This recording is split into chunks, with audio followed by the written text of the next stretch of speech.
Thank you for the kind introduction and welcome everyone.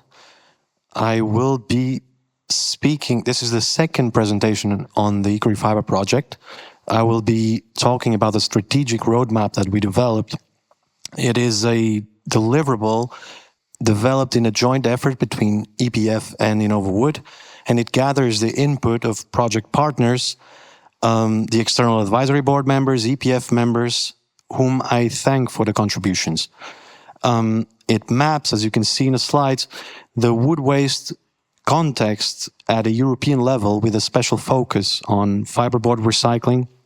It identifies the key drivers, the key barriers, and it culminates with the research priorities that are needed, and most importantly, the policy recommendations that we will be exploring today. So there are two groups of policy recommendations, two sectors, let's call it, in this document. One, to maximize wood waste collection, and two, to upgrade the quality of collected streams. So I'm quite happy that I've seen these two topics in Mr. Soto's presentation. I would thank him personally, but he's... So when it comes to the first, to maximize wood waste collection, each of these groups, they are divided in steps. This one is composed of 3 steps: to mobilize wood waste collection, to prioritize material use over burning, and lastly, to optimize storage. We're now going into each of these steps. These steps they work as calls, open calls for decision makers, for policy makers, some of you sitting here today. How can we mobilize wood waste collection? To increase collection volumes is the essential first step. It is the top priority. Only with a significantly higher volume of capture of wood waste can the full potential of circularity and recycling be achieved. And this can be done through flexible approaches that reflect the local market structures of the different member states, with the aim to, at a later stage, prepare and bring out ambitious yet realistic recycling targets. The second enabling condition is calling out for an encouragement to producer take-back schemes and reverse logistics, so that furniture producers, so that construction product manufacturers, so that they can better arrange, because this is already happening to a certain extent, so that they can better arrange the return of end-of-life products, of post-consumer products, back to their gates. The third enabling condition has to do with incentives, with public support mechanisms, so that waste operators, businesses, local authorities, so that they can invest in the required infrastructure and logistics. Moving over to the second step, to prioritize material use of wood. The first enabling condition has been talked here today. It has to do with recalibrating public support. And I don't need to explain it in much detail, but yeah, so manufacturers, they need to buy the raw material on market terms, and bioenergy benefits from market distorting subsidies. This is why we're calling for the material use ahead of bioenergy. And this leads us to the second enabling condition, which is cascading. The cascading hierarchy is already enshrined under the Renewable Energy Directive, so it is aiming at the right point, at the right direction, but implementation is lacking, enforcement is lacking, and this is what we're calling out here. Now, the industry is certainly in favor of the energy transition, but perhaps it shouldn't happen at the expense of wood, a raw material that has a best first use. Wood cannot be the European strategy for decarbonization. It cannot be the go-to solution to solve the needs of European energy, both to industry, but also to our households. Moving over to the last enabling condition of the first group, optimizing storage. If we're aiming at increased capture of wood waste, it makes sense that the underlying conditions, the underlying infrastructure, it needs to be matched. And so this enabling condition, it calls for an increase in the allowable storage limits so that there's an efficient management with adequate and flexible storage solutions that can allow to accommodate for the seasonal fluctuations in supply and demand. This is the second sector, the second group of policy recommendations that has to do with upgrading the quality. Starting with the first, to modernize collection and sorting technologies. To preserve the quality and value of wood waste, this means to integrate smart sorting at the nearest stage possible and thus reduce mixing. This, I'm talking about pre-processing, pre-processing and dismantling in the case of furniture, but also selective demolition in the case of construction. Did I say construction twice? It was furniture and construction. And so this is an open call to bring some incentives towards separate collection.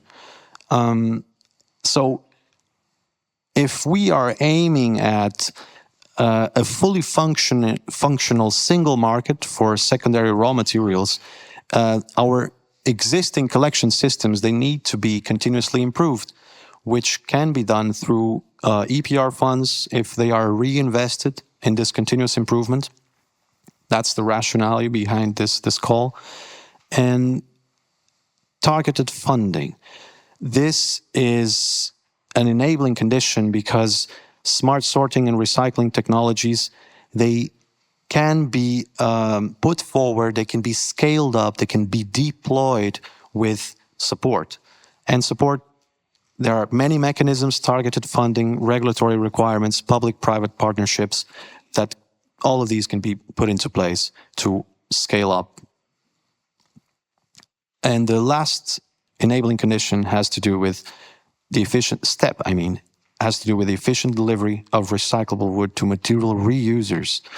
Now, wood-based panels are the best and highest valorization that wood waste can have.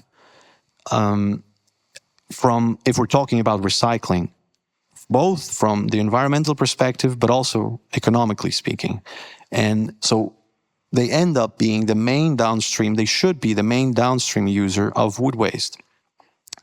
This is why it makes sense to set them as the preferred destination, the follow-up destination of the collected wood waste. And allow me to conclude with the three key takeaways. One, to make cascading a binding operational principle from solid wood all the way to particles, fibers, fines, and even dust, to maximize and improve wood waste collection systems at member state level, at national level. And lastly, 3, to strengthen the EU enabling conditions for circularity, which is where the Circular Economy Act enters. The Circular Economy Act has the potential, it has the potential to be the vehicle, the catalyst to deliver this ambition. And I'm looking forward to further discuss these policy recommendations in the afternoon, because we have a workshop to delve deeper on those. Thank you very much for your attention. Oliver.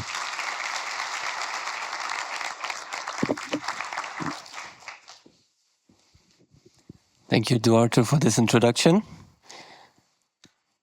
and the remote. So, how are you now with all this information? It is not so easy to grasp. It's really complex, and Mr. Sorry has said this before as well. It is very complex, and when we were writing the roadmap together with EPF and interviewing stakeholders from different horizons, we have noted, first of all, that nobody knows. Nobody knows everything in the system, but altogether we might have a good idea about it. So at the beginning, I will just sum up this in a simple way, because not everybody here is a panel recycling expert. Put it in simpler words as an introduction to the panel discussion that we will have just after, so it's easier for you to follow. So it starts with a promise, a very simple promise, is that if we don't give away post-consumer or whatever waste wood and fiberboard, then we can use it again and add value again on the same material. Return a new value addition cycle for the material. That sounds very good, but it is very complex. So where are we now in the process? We have a set of drivers that have been described in the roadmap.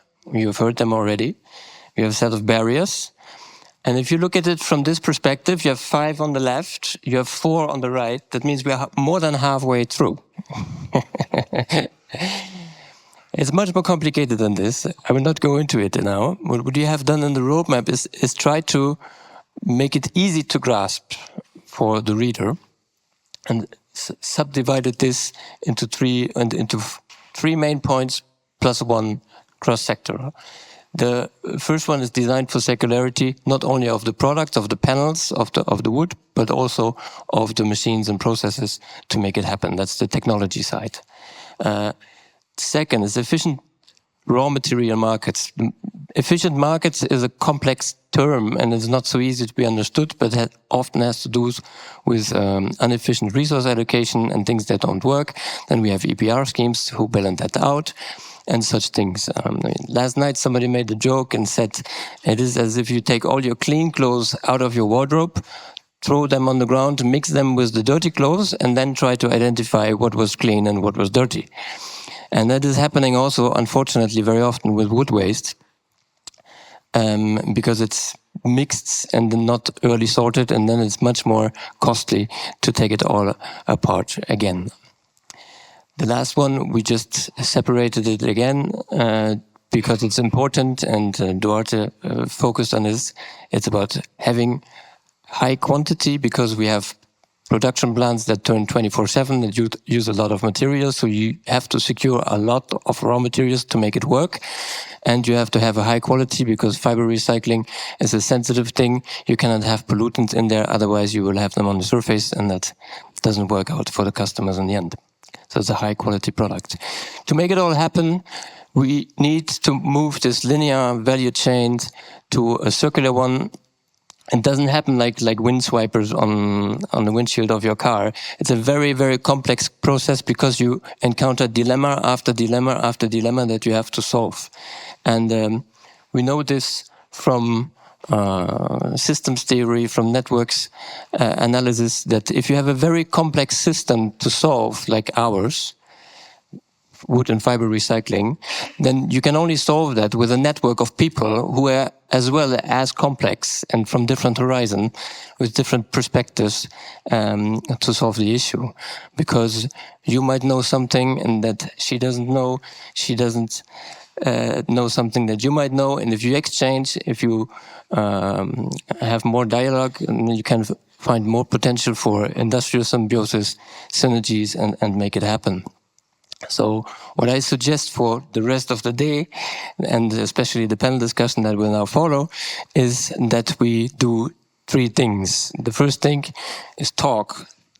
Say what you think, what you have in mind, what you think is a good idea. Share your thoughts with everybody. At the same time, listen what the others have to say, not just try to find counter arguments while the other is speaking, but really listen what the other person has to say and make some sense of it. Maybe it'll help you out.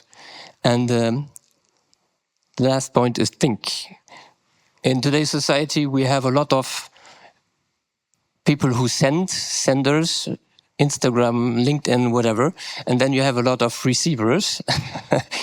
But you don't have time to think anymore. You're just going through the daily working, multitasking, doing many things, but you don't take time to think. So I'll urge you to take time to think as well today. And that leads us over to the panel discussion.